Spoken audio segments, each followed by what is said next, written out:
Lisa Joy Klein. I'm the clinical practice leader of the CCU at the Hospital of the University of Pennsylvania.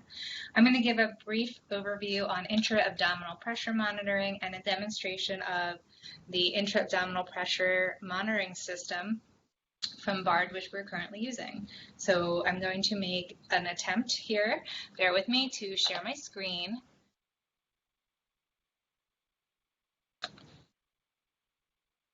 And just review a few things about intra-abdominal pressure monitoring.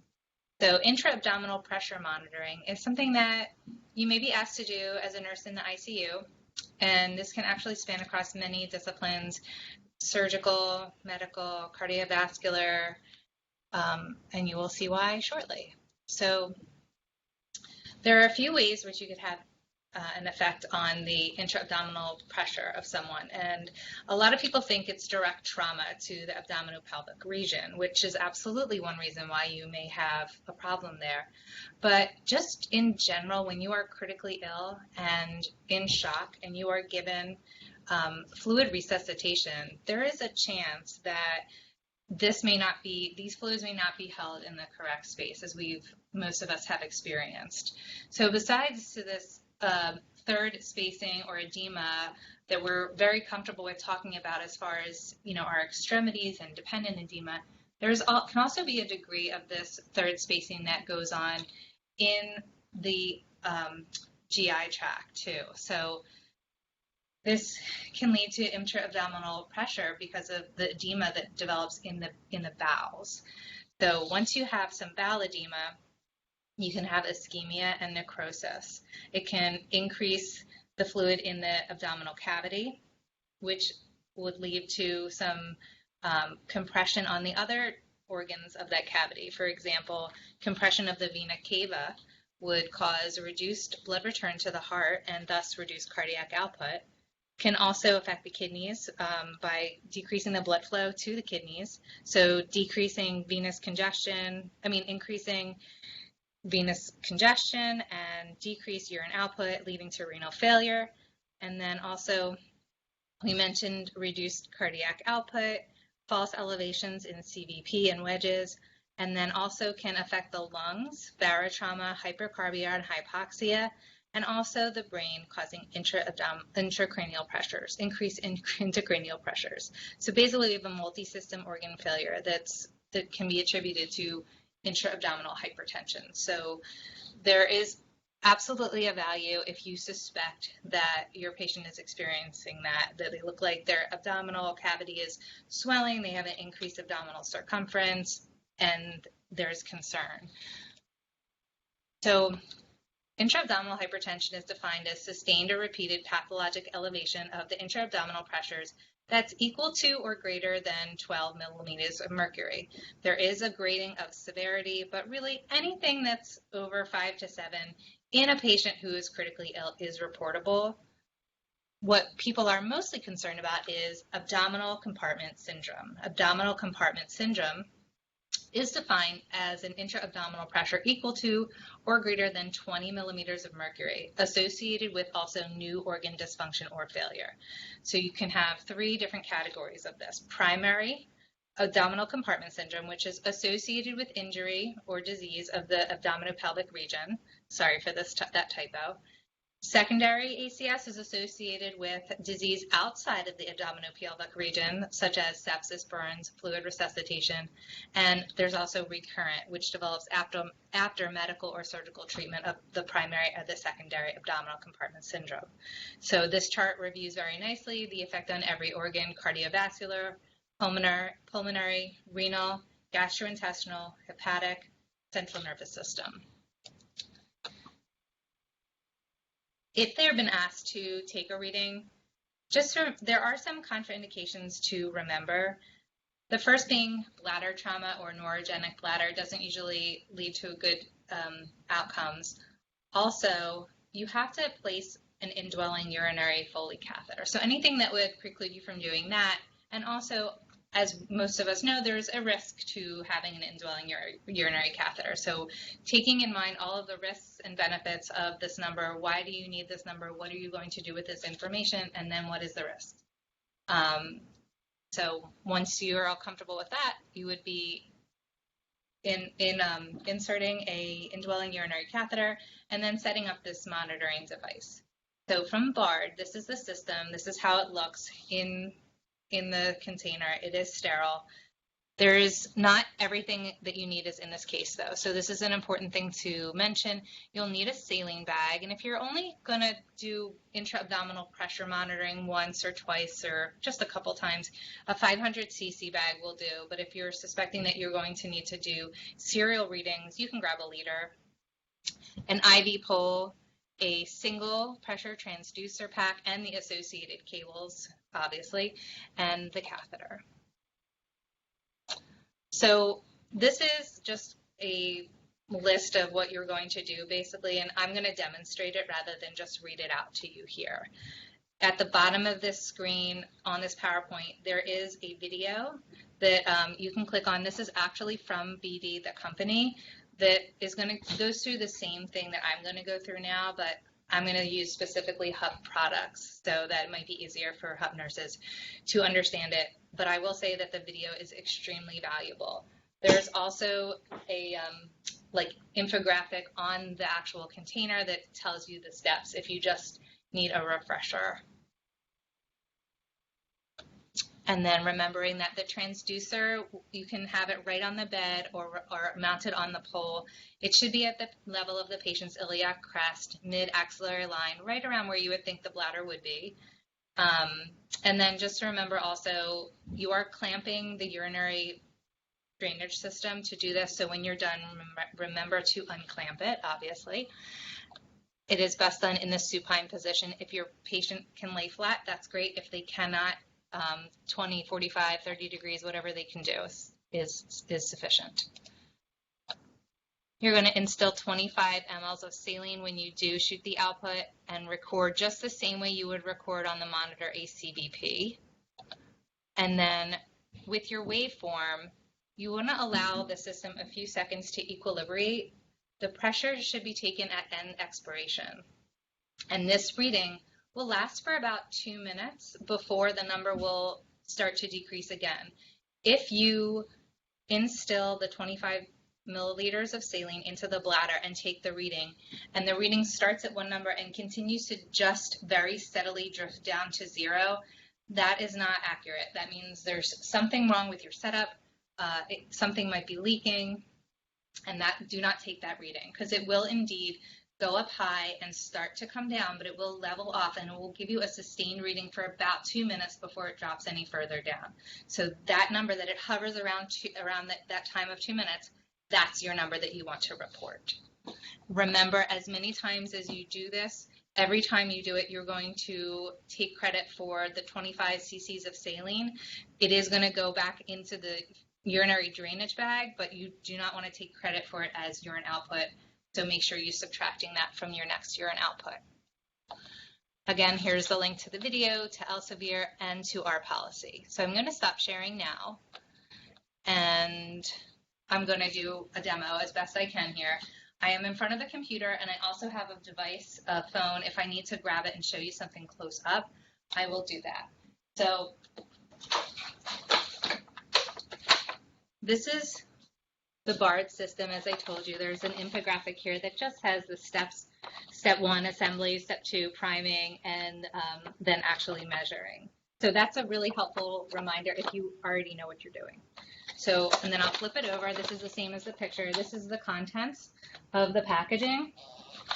Everything is connected, but just like any pressure line, you want to just, when you open this, you're going to just check to make sure your connections are all tight.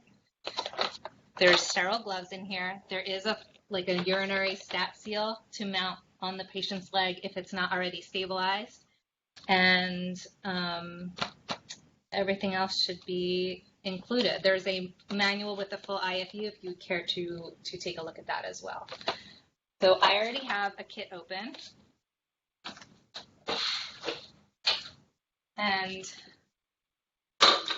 although it looks jumbled, I'm just going to go over the main anatomy of this. So the first is your saline spike. And there's a little tag that says to saline bag right on there, if you can see it. So that's the easy connection to make because we all know what that looks like. All right, so you're going to spike a saline bag with that. There is a check valve here, so when you turn it over, it's not going to automatically fill up this fluid, so don't worry. As we trace the tubing down, the next thing you'll hit is a syringe. And the syringe is so that you can draw up the saline from the bag and flush forward for priming your system and for shooting the outputs. So I'm not going to prime it yet. Again, you see another check valve here. This is, again, this all comes from the company. You just want to make sure that all your connections are nice and tight before you start. And then as you follow this down, then you'll see a bifurcation. The bifurcation leads to either the syringe where we just came from or this end. There's another little sticker and it says to transducer here, and there is a stopcock. So that is obviously to your transducer. And then, so this will go to your transducer. I'll just put that over my shoulder for now. And then the last thing, the third connection is to sample port, and it says to sample port, which means that is to your Foley.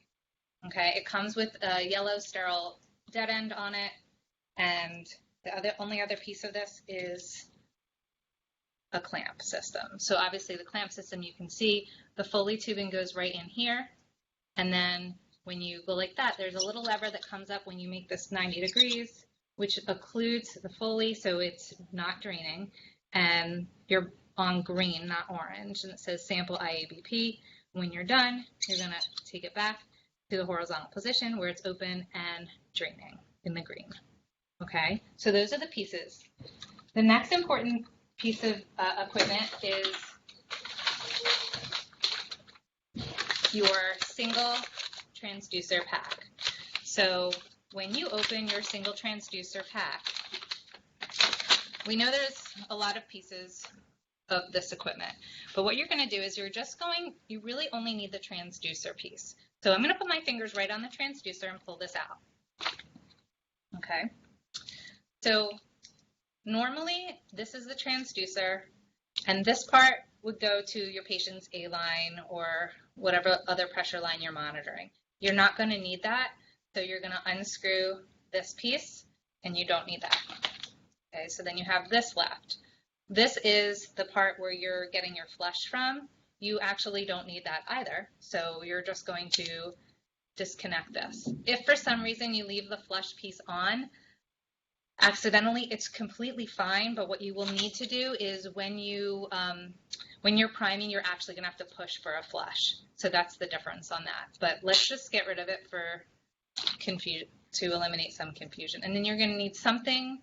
Use one of the yellow dead ends that come with this kit to dead end everything once you're all primed. So I'm going to just take you through priming really fast. Actually, not really fast, because priming, I think, is the most challenging thing about this device. It's just a little counterintuitive at times. So this is, again, your piece that says to transducer, and this is your transducer piece that we just stole from our other kit. So we're just going to make this connection here. I'm going to prime the to transducer piece first. And then once I'm primed, I'm going to cap this off. So what I'm going to do is I'm going to take my syringe and I'm going to draw up as much saline as I can. I'm probably going to have to do this a few times. Usually it fills up about 20 cc's of saline, and then it's getting the air out of the system as well, so you'll see air. I will probably have to do this a few times, and I may make a little bit of a mess. So forgive me. I hope you can see this. So I'm just going to push the plunger down, and as I push the plunger down, it's priming. I can see lots of air bubbles that I'm going to have to get out. So you can see here, I want to get out all these air bubbles. But just like you would prime for a normal set, I'm waiting for a continuous flow to come out of my port, and I did. So then I'm going to lock that off, and then I want to see the water come out of there, and I know I'm totally primed. So then I can just seal that off.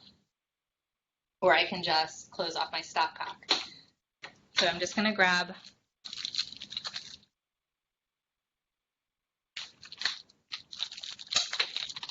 a dead end cap for that. Oops, wrong one.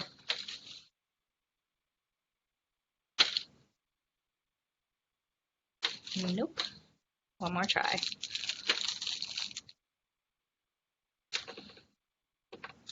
All right, so I'm primed here and I'm stopped. Okay. The next piece I'm going to prime is the other end that goes to the Foley catheter. So I have here a Foley catheter mounted with a stat lock. You're going to make sure you use an alcohol wipe, obviously, and clean off your port. Allow it to dry.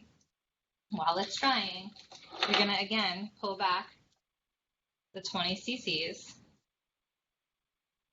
And this time, because we've shut off this transducer, it's not going to want to go out there, when I flush forward, I'm going to be priming this end. And it's important to check to make sure all the air bubbles are out. So you may, again, have to make a little bit of a mess. Okay, then you can connect that to your catheter. And again, that is the arm that says to sampling port. So now I'm primed and I'm all set up for this. This has to go on my IUC drain, right? So that just clicks on there. And then the last piece that's really important is the transducer, again, has to be at the level of where the bladder would be. So you can mount this on the bed, you can tape it to the bed rail, you can, if you have it on a IV pole, you can mount it over there, as long as it's level to the bladder. When you actually are going to, first you have to zero it, which is just like you would zero any other device. You're going to clamp this off. Sorry, my hands are a little slippery now. You're going to zero it to at the level of the pelvis there to air. And then once you're done zeroing it, just allow it to drain one more time so we know we're not capturing any. You want to empty the bladder again once you're done there. I'm going to leave this over here saying that that's all been zeroed. So then when you are ready to take your measurement, you're going to close off the port, withdraw 25 cc's, and then you want to push it forward. Now this fluid is going to go directly into an empty bladder, and the pressure waveform that's going to be on the monitor at first will spike up, but then will level again, and when it hovers at the same number for about 2 minutes, that is your number. It's an indirect pressure measurement of the intra-abdominal cavity from the bladder. So you want to push your fluid in. You want to do it steadily, but not extremely fast and not extremely slow. I would say over about 20 or 30 seconds. So I'm going to start by instilling. I can see that it's filling up a little bit because I don't actually have a bladder here, but it's totally clamped.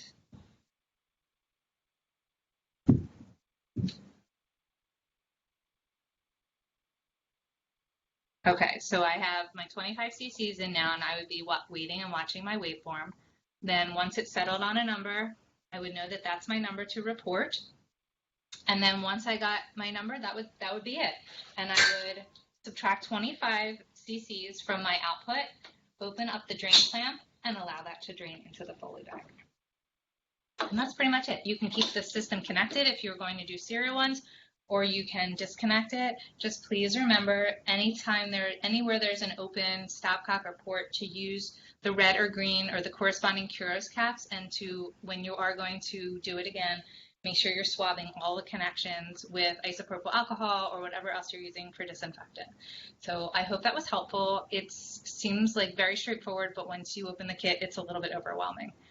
Just remember to follow the prompts and watch the video if you need to, either this video or the BD video, and let me know if there's anything else that would help make this process clearer. Really appreciate it. Thank you so much. Take care. Bye-bye.